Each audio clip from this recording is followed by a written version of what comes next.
My name is Gabriel Ripstein, and I am the director of 600 Miles, 600 Millas.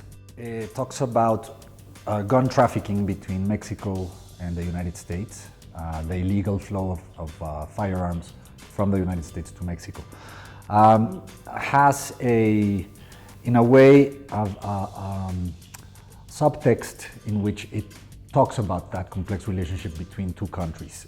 It's a relationship that is very many times tense. It's a love-hate relationship where we love each other, we hate each other, we need each other, and in a way I try to reflect that in these two characters. The film in and of itself, I try very hard not to point fingers or assign responsibilities. I'm talking about a very serious subject. It's been very interesting to see the different reactions that the film provokes across the world. The film has traveled extensively to many film festivals. On the one hand, I found audience reactions that become scandalous when I portray how easy it is to buy a firearm in the United States, because it is that easy. And also there has been some surprises to how easy it is to get those firearms into Mexico, to have them cross the border. And that is also realistic. I try to portray Mexican criminals or Mexican criminal organizations avoiding the cliche, running away from the cliche. It's not the typical bad guys with hats and pointy boots and big belt buckles, no? And also the ATF agents are not these great American heroes, no? I try to make a very grounded vision of these characters, and that has also generated interesting reactions where, again, many times outside of Mexico, there is this cartoonish perception of criminals.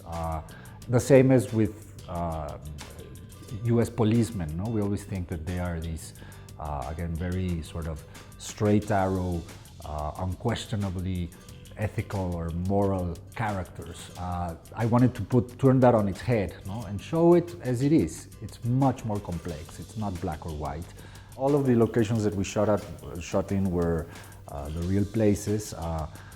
We shot in Arizona, in Tucson, Arizona, and in the border between Arizona and Mexico, in Sinaloa, and Sonora, sorry. Yeah, we did the actual border crossing. We shot in real gun stores in the United States.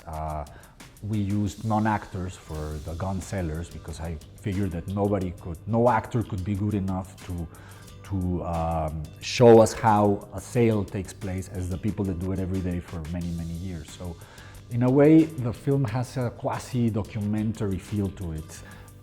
Mexico is a country that has many contrasts. There's many Mexicos in reality, and I think film, nowadays, Mexican film shows all of those facets of Mexico. There's a lot of production and many films are being made, which again, some show the very light-hearted side of Mexico, the comedic side of Mexico, the beautiful side of Mexico, which is real, it's true.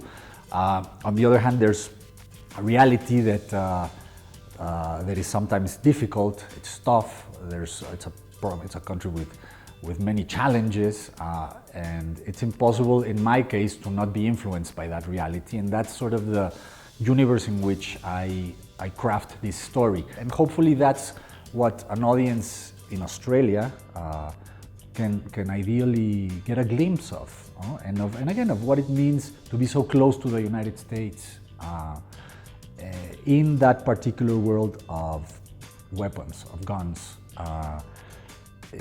The border is a very peculiar place because literally this invisible line divides two realities in a very stark, dramatic way. You cross that invisible line and everything is different.